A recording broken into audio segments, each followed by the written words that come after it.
તે અજ્ઞાનમય જીવ કર્મોનો કરતા થાય છે, વિશેષ અપેક્ષા એ કરતા થાય છે. સામાન્ય અપેક્ષા એ અકર્તા રહી અને વિશેષ અપેક્ષા એ કરતા થાય છે. એ ધ્યાન રાખવા જેવી વાત છે. ફરીને શું કહ્યું કે આ જીવ તત્વ સામાન્ય છે અને એક વિશેષ એની પર્યાય થાય છે. તો કહે છે કે હું પરનો અને પર મારા એવી મિથ્યા બુદ્ધિ જેને ઉત્પન્ન થાય તે આત્મા રાગનો કરતા થાય છે.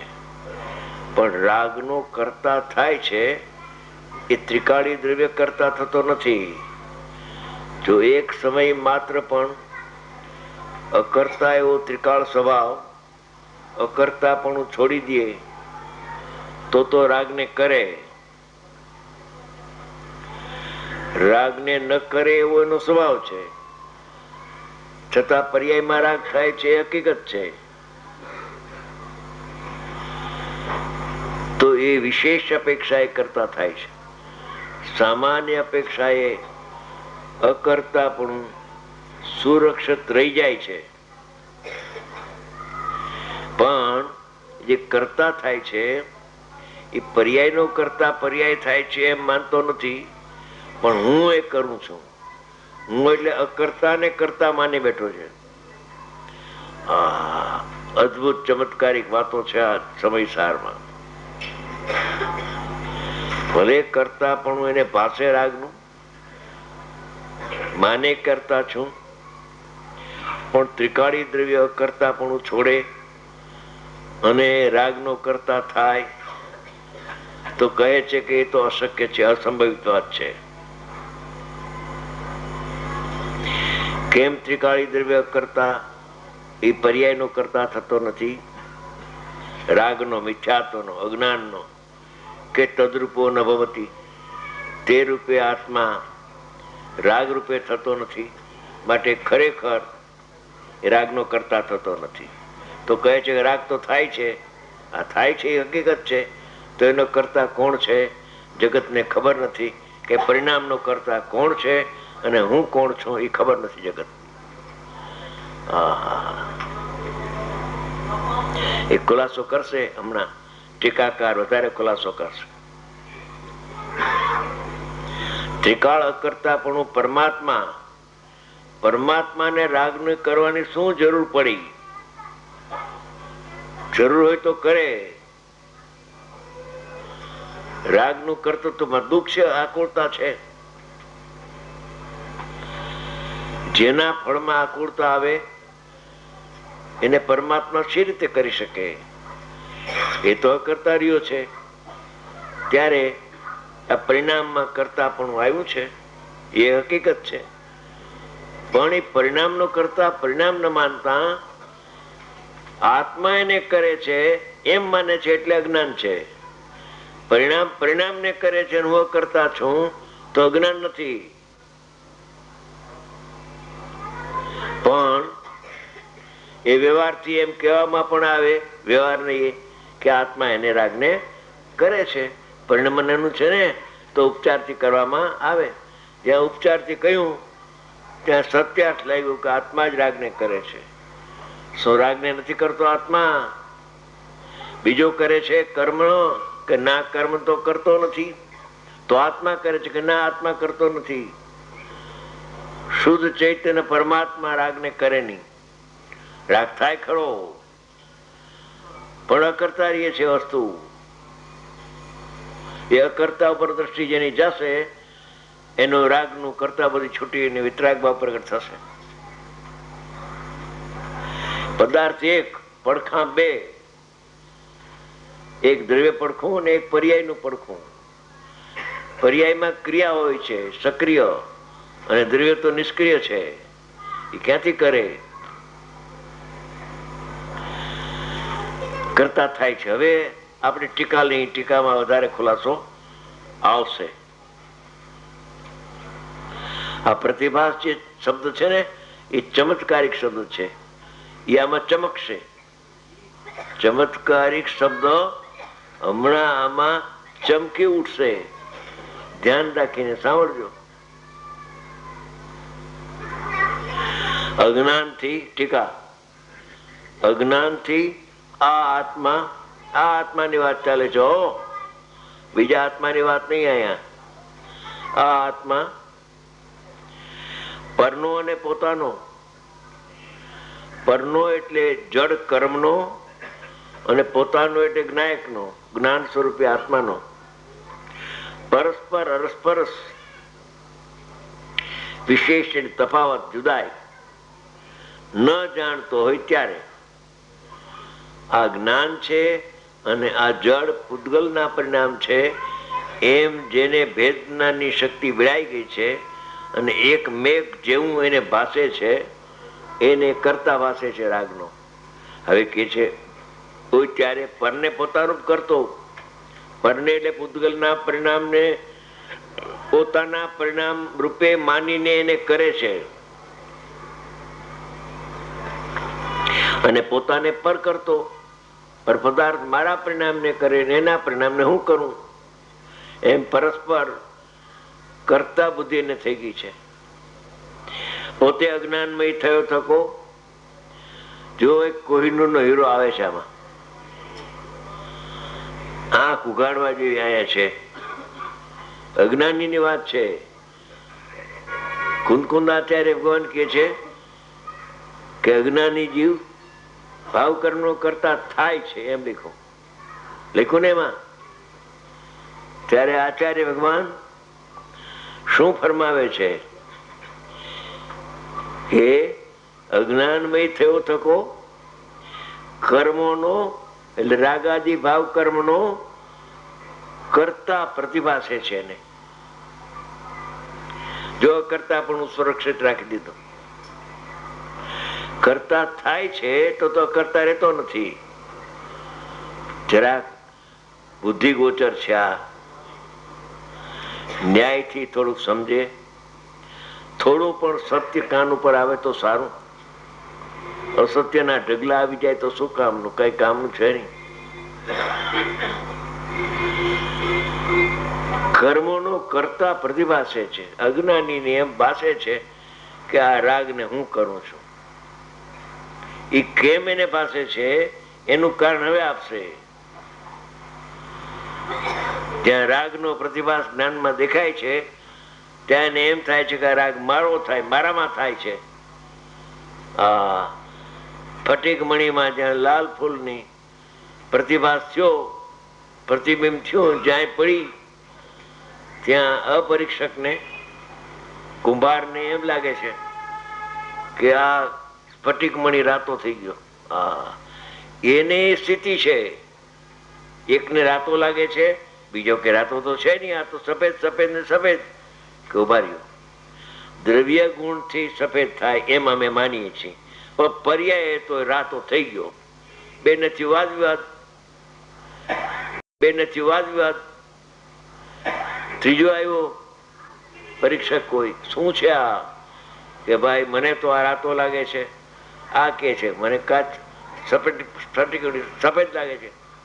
અમને બેને ઝઘડો પડ્યો છે, કઈક સમાધાન કરો. તો કે જેને સફેદ લાગે છે સાચો છે, જેને લાલ લાગે છે એની ભ્રાંતિ છે. કમળો થયો જેને આંખમાં. એમ આચાર્ય ભગવાન ફરમાવે છે કે અજ્ઞાની જીવ રાગનો કરતા થાય છે. ત્યારે ટીકાકાર આચાર્ય ભગવાન કહે છે કે રાગનો કરતા છું એમ એને ભાસે છે. રાગનો કરતા થતો નથી. અકર્તાપણું છોડીને કરતા થતો નથી. વિશેષ અપેક્ષા એ કરતા થાય છે ત્યારે સામાન્ય અપેક્ષા એ કરતા પણ રહી જાય છે. વિશેષ અપેક્ષા એ અજ્ઞાની જીવ રાગનો કરતા થાય છે. રાગનો કરતા થાય છે ત્યારે ટીકાકાર કહે છે કે રાગને હું કરું છું એમ મને ભાસે છે, એમ પ્રતિભાસે છે. એ પ્રતિભાસ ક્યાંથી ઉત્પન્ન થયો એ હવે આવશે. રાગનો કરતા પ્રતિભાસે છે એનું કારણ છે. હમણાં આવશે. આ તો સમય શાસ્ત્ર છે, દૈવી શાસ્ત્ર છે, ભાગવતી શાસ્ત્ર છે. ભાગ્યનો ઉઘાડ થઈ ગયો હોય જયારે કોઈ પુણ્ય પ્રકૃતિ, ત્યારે આ સાંભળવા મળે કુંદકુંદની વાણી. એવી વાત છે. કુંદકુંદ ભગવાન કે કરતા થાય છે, ટીકાકાર કે છે કરતા એને પ્રતિભાસે છે. એટલે અકર્તાપણું છોડીને કરતા થતો નથી, પણ એ રાગાદી પર્યાય જે છે એના સટકારકથી કરતા કર્મથી થાય છે. પર્યાય પરિણામનો કરતા પરિણામ છે, રાગનો કરતા પરિણામ છે. એકને પાસે છે કે રાગનો કરતા પરિણામ છે, બીજાને એમ પાસે છે કે આત્મા એનો કરતા છે. દ્રષ્ટિ ફેર મોટું છે.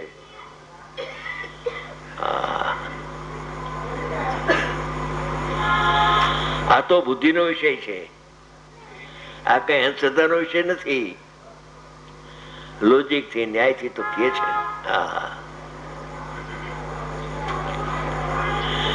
અરે આવી સાંભળવાની રુચિ હોય તો ઘણું છે. પામશે. તત્વની રુચિ છે ને, એને આગળ લઈ જશે. કર્મોનો એટલે રાગનો કરતા પ્રતિભાસે છે. કેને? અજ્ઞાનીની. અજ્ઞાનીને એમ થાય છે કે આ રાગ હું કરું છું. ઈ રાગ હું કરું છું એનું પણ કારણ કે છે કે રાગ હું કરું છું આવ્યું ક્યાંથી આ લફરું, એ કેશે હમણાં. તે સ્પષ્ટતાથી સમજાવવામાં આવે છે, વધારે સ્પષ્ટ કરીને સમજાવે. સૂક્ષ્મ સંક્ષેપમાં કહ્યું, ગૂઢ ભાષામાં. હવે એને ખોલે છે ટીકા.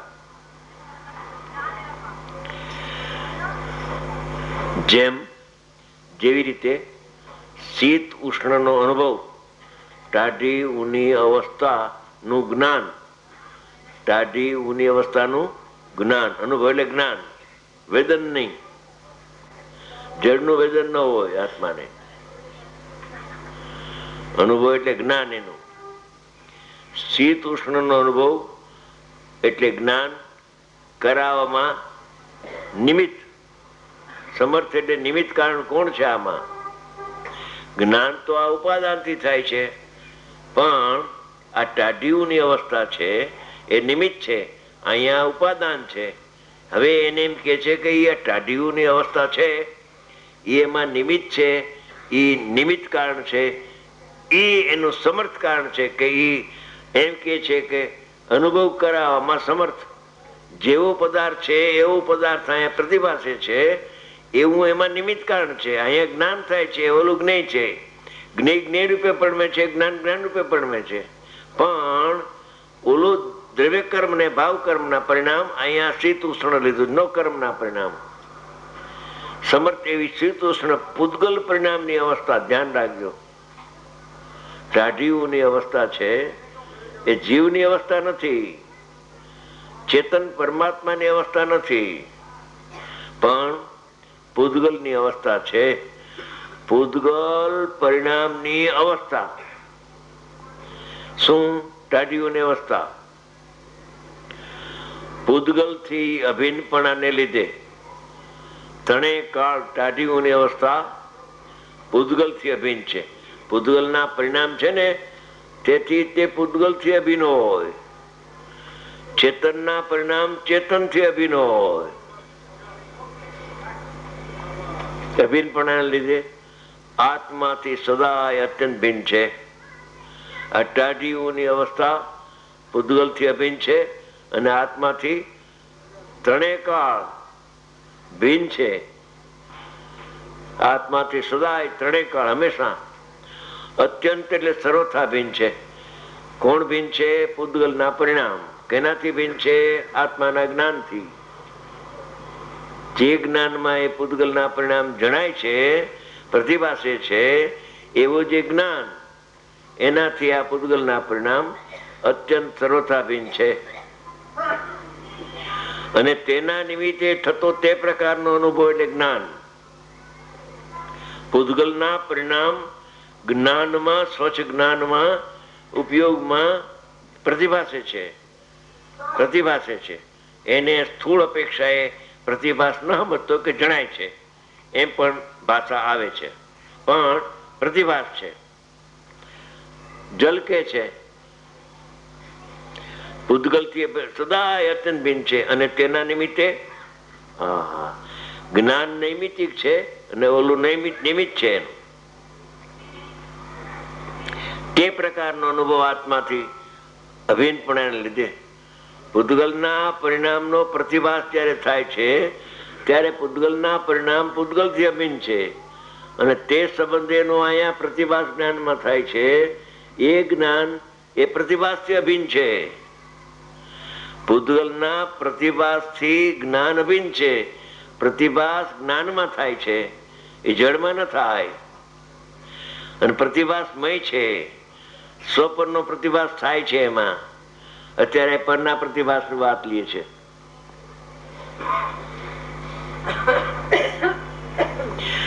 પૂતગલથી સદાય અત્યંત ભિન્ન છે. તેવી રીતે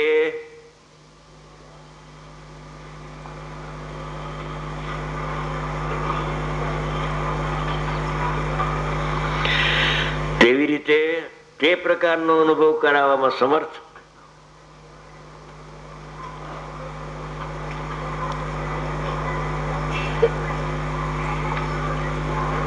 તે પ્રકારનો અનુભવ એટલે જ્ઞાન કરાવવામાં